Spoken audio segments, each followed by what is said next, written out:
global economic growth will still drop from 3.4 to 3.1%. Global inflation, which had been declining, will climb from 3.8 to 4.4%, and global merchandise trade growth will shrink from 4.7% last year to roughly 2%, with some meaningful supply chain interruptions. And the world, still reeling from the shocks of a pandemic and the war in Ukraine, will endure further economic distress. And this is the best case scenario. Now consider a second one, where disruption drags on through mid-year. Growth falls to 2.5%. Inflation is 5.4%. 32 million people are pushed into poverty. Fertilizers are low and crops yields fall short. And 45 million more people will face extreme hunger. Hard-won development gains are reversed overnight. Now in a third scenario, with severe disruptions persisting through the end of the year, inflation skyrockets past 6%, growth plummets to 2%, and immense suffering takes hold, especially among the world's most vulnerable populations. And we confront the specter of a global recession with dramatic impacts on people, on the economy, and on political and social stability. These consequences are not cumulative, they are exponential. And the longer this vital artery is choked, the harder it will be to reverse the damage, and the higher the cost to humanity. Developing countries will be hit the hardest, as crushing debt impedes their ability to cope, with lost jobs, deeper poverty, and more hunger. The crisis has already locked in losses for months to come, and every day that ships cannot move escalates these costs and amplifies their reverberations across the global economy. And so my message to all parties is clear. Navigational rights and freedoms must be restored immediately, in line with the Security Council Resolution 2817. Open the strait, let all ships pass, let the global economy breathe again. And that requires more than physical reopening. It requires shipping to be safe, predictable, and insurable.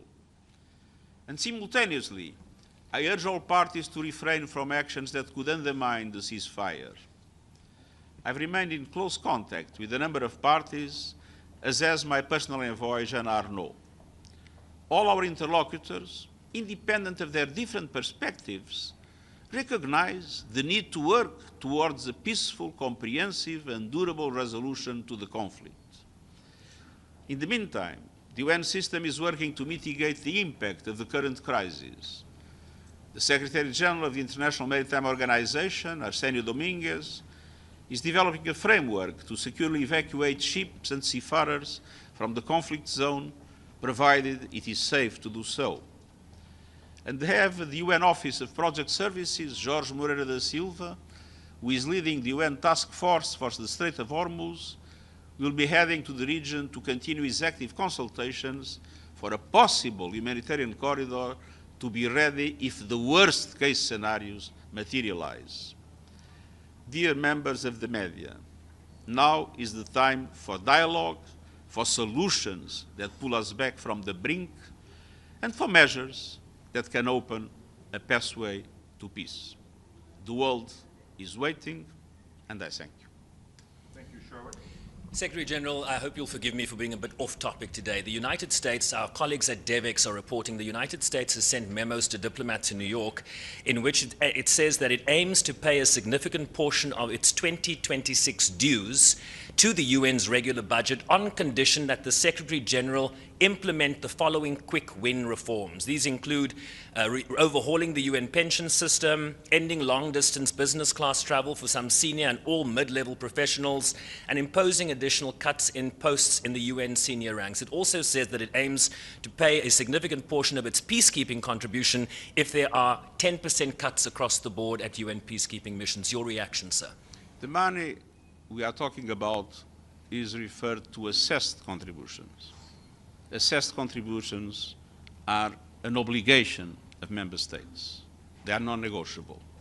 Obviously, we will do our best to pursue our reforms, UN80, and to make sure that we make this organization as effective and as cost-effective and as able to deliver for the people we care for. But these are two separate things. Thank you. Kirsten, Thank you, Secretary General.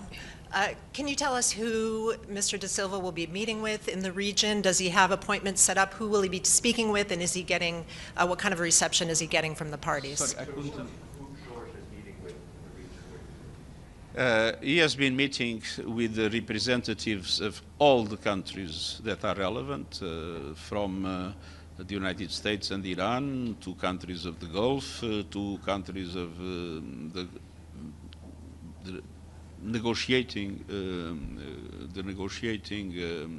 mediator team led by Pakistan, and he will be visiting Oman, Iran, and countries in the Gulf in order to explain the projects that we have, which, let's be clear, are not to replace freedom of navigation. They are, in the worst case scenario where everything is blocked, to see if there is any chance to have, for humanitarian purposes, some kind of corridor. But our objective is total freedom of navigation in the area of the Strait of Hormuz. Thank you, Mr. Secretary General. My name is Sinan Tunçdemir from the Amargi. Given your experience with peace negotiations around the world, how do you assess the current prospects for the Kurdish-Turkish peace process, and do you believe it can succeed what previously was failed? And in addition, you were in Turkey last month. I wonder if you talked to the Turkish authorities regarding the peace process, like with the Turkish president. Sorry, I didn't understand the second part. About the Kurdish peace process to President Erdogan when you were in Turkey. Well, I consider that the peace process that took place between the state of Turkey and the PKK is an extremely important development. I think that a full normalization of that question would be to the benefit of not only Turkey, not only the Turkish Kurds, but of the whole region. Thank you very much. Thank you. Thank you.